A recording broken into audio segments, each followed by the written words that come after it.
I just got done streaming roughly 10 hours of Blue Protocol's Japanese network test. And let me just preface this entire video by stating this game has not only lived up to my expectation of it, but it has also surpassed it. I played the first beta test that this game had. Admittedly, that beta test had a lot of issues. The combat was kind of clunky, the animations were kind of clunky.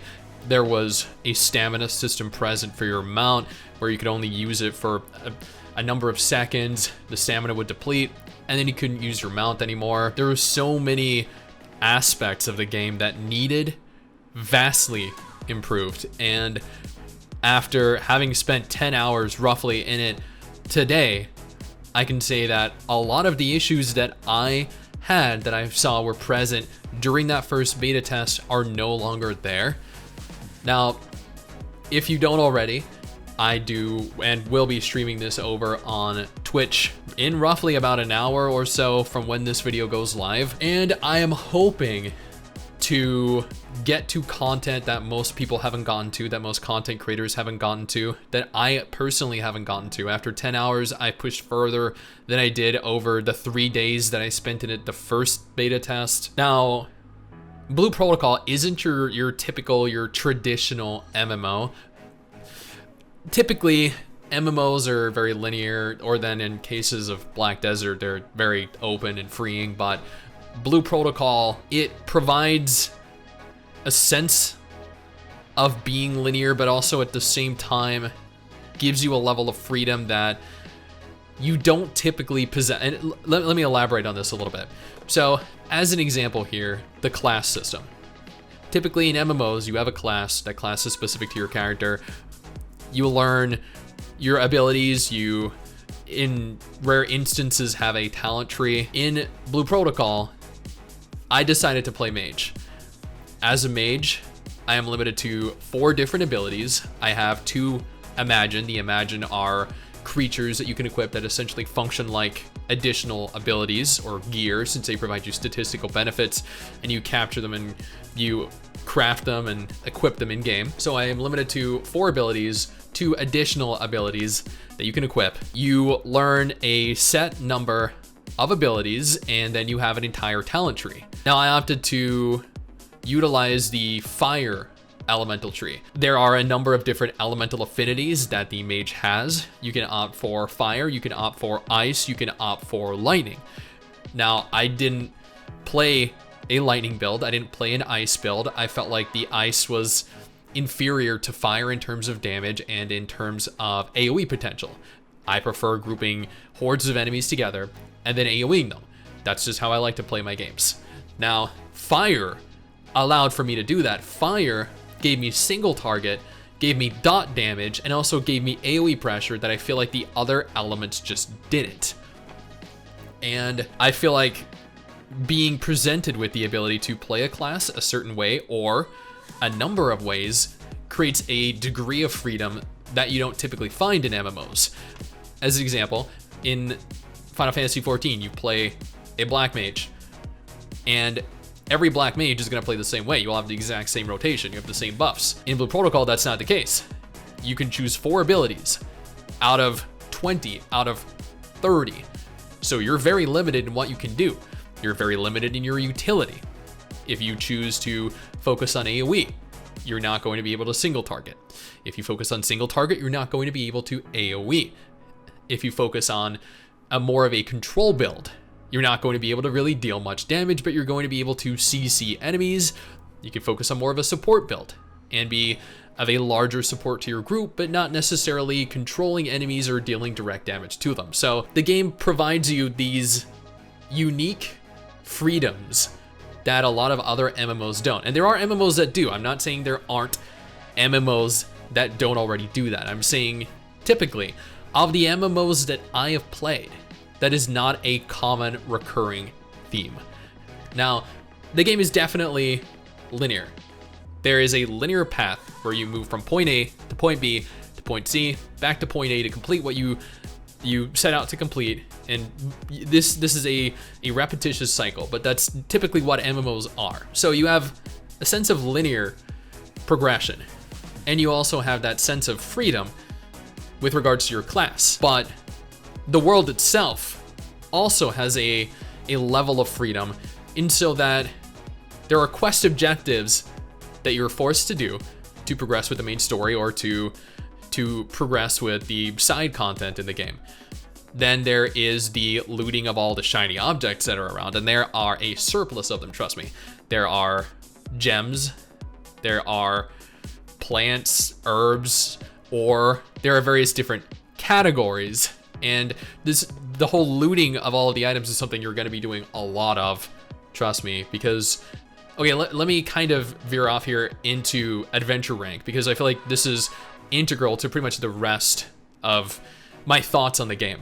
Adventure rank in this game is essentially the gate with which you need to progress through if you want to continue making any kind of progress through the game. At level 6, I believe I hit a point where I could not take any more quests. This is because to progress any further, I needed to hit adventure rank level 2. Now, hitting adventure rank level 2 meant that I needed to unlock a number of different conditions. These conditions involve things like killing X amount of monsters, looting X amount of rocks out in the world, picking X amount of this specific flower, fishing for X amount of fish. These are things that you can do while exploring.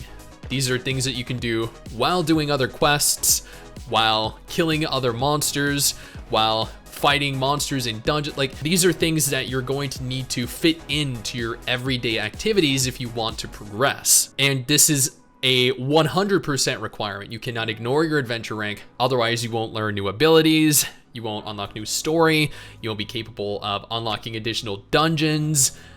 You'll hit a wall, and this is a wall that cannot be overcome unless you, again, complete all of these prerequisite conditions. Admittedly, the adventure rank can be annoying. I did find it to be a little bit frustrating because this was a Japanese beta, and therefore I didn't understand much of what was going on, and I could only translate so much accurately.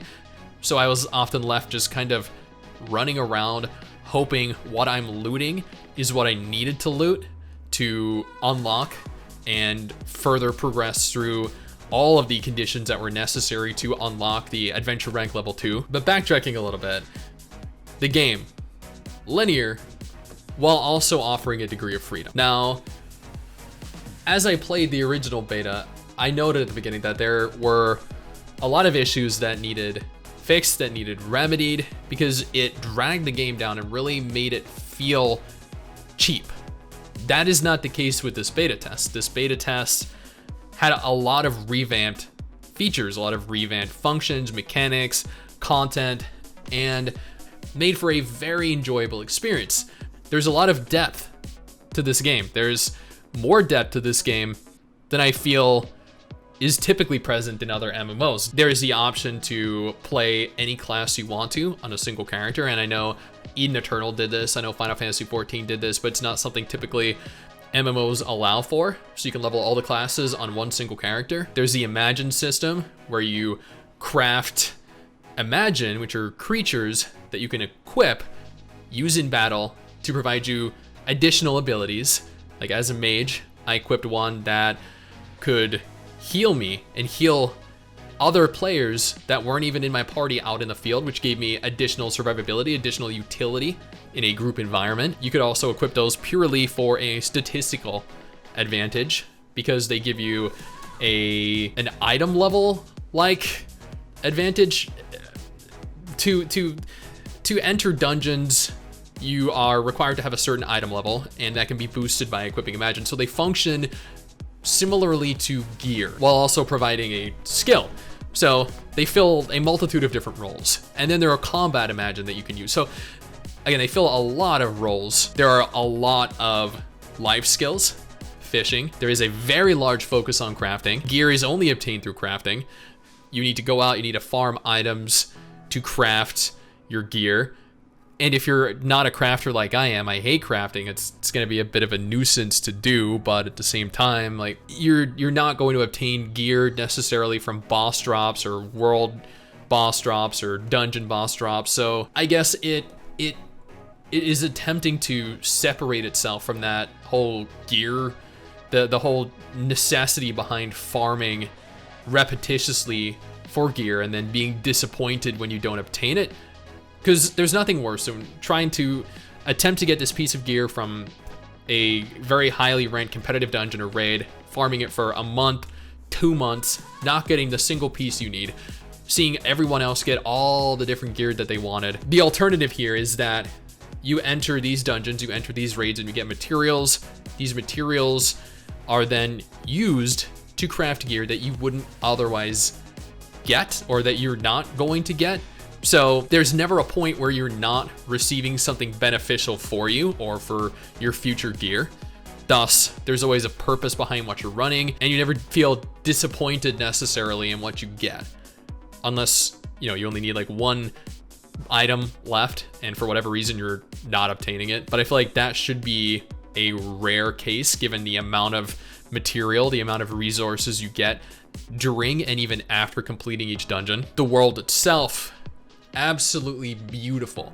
Graphically, for an anime game, I think Blue Protocol is the most stunning anime MMO I have ever seen. Is one of the better looking anime games in general. I know there are going to be Genshin players in here that are like, oh, but Genshin looks better. I don't think so. I actually think Blue Protocol, graphically for its regions, is equivalent to Genshin Impact, if not even better. I think the character models, the fluidity in the character animations are drastically superior to Genshin Impact, drastically superior to any gacha game out there. You can see this during cutscenes with how characters move, individual parts of their bodies, their fingers, their facial expressions, just how they move left to right and forwards and backwards and interacting with the environment, the seats, the counters. Everything is just so high quality. But then this is Bandai Namco. They're the people that did Code Vein. They are the people that published Elden Ring. They have developed a ton of Tales of games, so they have a very long history with successful games. The combat is drastically superior to what I had played back during the previous beta test. The first beta was very clunky. This was so smooth. Everything just, it moved in unison. Running around, attacking, transitioning from attacking to your mount, transitioning from your mount to your attacks. Aerial combat, grounded combat, combat where you're jumping off a cliff and shooting enemies as you fall. The combat was phenomenal. Granted, the abilities were admittedly, for the first few hours, very plain, very ordinary, not very impactful, but that makes sense. We were only, I think, level 4 or 5 for the first 4 hours of the stream.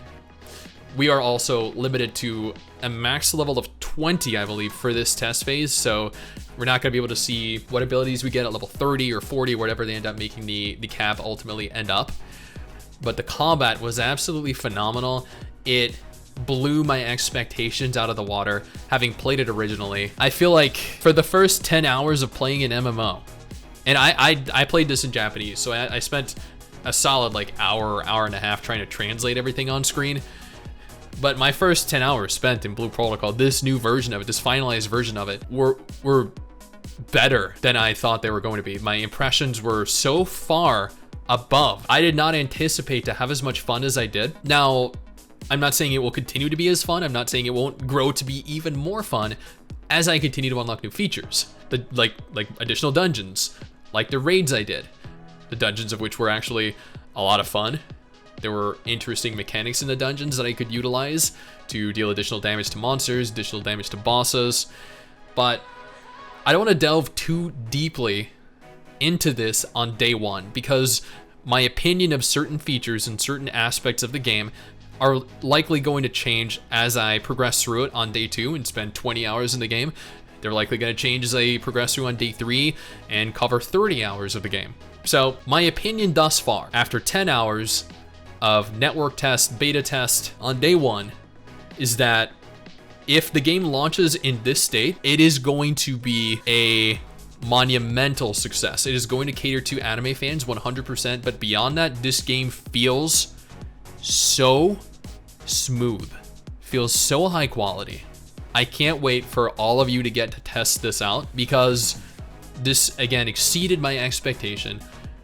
And if Amazon don't ruin it, and they have the potential to, but they also have the potential not to, and if the monetization isn't ruined from Bandai Namco, if they don't make this pay to win or heavily pay to advance or heavily catering to whales, then I think this might be potentially one of the biggest releases of the year and the only anime MMO that is left, that is relevant, and that is of any kind of success in the genre. Hopefully you guys join me on Twitch an hour from now, roughly, or if this video ended up being like 20 minutes long, you know, 40 minutes from now, as we continue through day 2, as we continue to make additional progress. If not, I'll have another video of day 2 footage probably tomorrow, or alternatively, if Blue Protocol isn't your thing at all, absolutely no problem. I have 2 different videos on screen right now, one featuring a list of MMOs coming out this month, the other featuring